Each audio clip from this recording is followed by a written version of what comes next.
नमस्कार दर्शक बंधु ज्वेलिना टिप्स जोन को आपण मानक स्वागत। आज आसतु शुणा सुस्थ रहिबार 25 टी घरोई उपाय। नंबर 1 सकाळे ब्रश करिबा पूर्वरु 1 रु 2 ग्लास उषुम पानी पियंतु।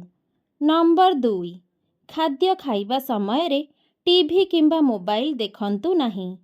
नंबर 3 सोइबार 2 घंटा पूर्वरु रात्रि भोजन करंतु। नंबर 4 गोटे दिन रे अति कम रे 8 रु 10 ग्लास पानी पीबा उचित।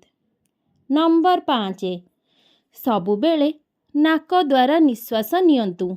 पाटिरु निश्वास नेबा बेले वायु रे थिबा जीवाणु फिल्टर होई पारंती नहीं, फलरे अनेक रोग को आमंत्रण करिबा सहित समान होई थाए। तेणु करी सबु बेले नाक द्वारा ही निश्वास नेबा उचित। नंबर 6 फ्रिज रे थिबा अत्यधिक ठंडा पानी पियंतु नहीं। नंबर 7 जदि चा पिउछंती तेबे खाद्य खाई सारिबा परे तुरंत चा पियंतु नहीं, यह स्वास्थ्य प्रति क्षतिकारक होई थाए। नंबर 8 खाद्य को भल भाबरे चोबाई खांतु। नंबर 9 जेउ मानकर खाद्य हजम करिबा क्षमता कम सेमाने प्रतिदिन कंचा अमृतभंडा खाइबा उचित। नंबर 10 दिन रे किछि समय पाई खाली पादरे भूमि रे चालिबा उचित एवं जदि आपण सबुज घास उपरे चालंती तेबे एहा शरीर पाई बहुत भल। नंबर 11 सुस्थ रहिबा पाई पर्याप्त निद अत्यंत गुरुत्वपूर्ण। आपण प्रतिदिन 6 रु 8 घंटा सोइबा उचित। नंबर 12 सुस्थ रहिबा पाई टेंशन मुक्त रहिबा अत्यंत जरूरी। नंबर 13 खाली पेटरे सकाळे चा कॉफी कोल्ड ड्रिंक्स मद्यपान मसलायुक्त खाद्य खांतु नहीं। नंबर 14 मध्याह्न भोजन परे बाम कड़े किछि समय सुवंतु।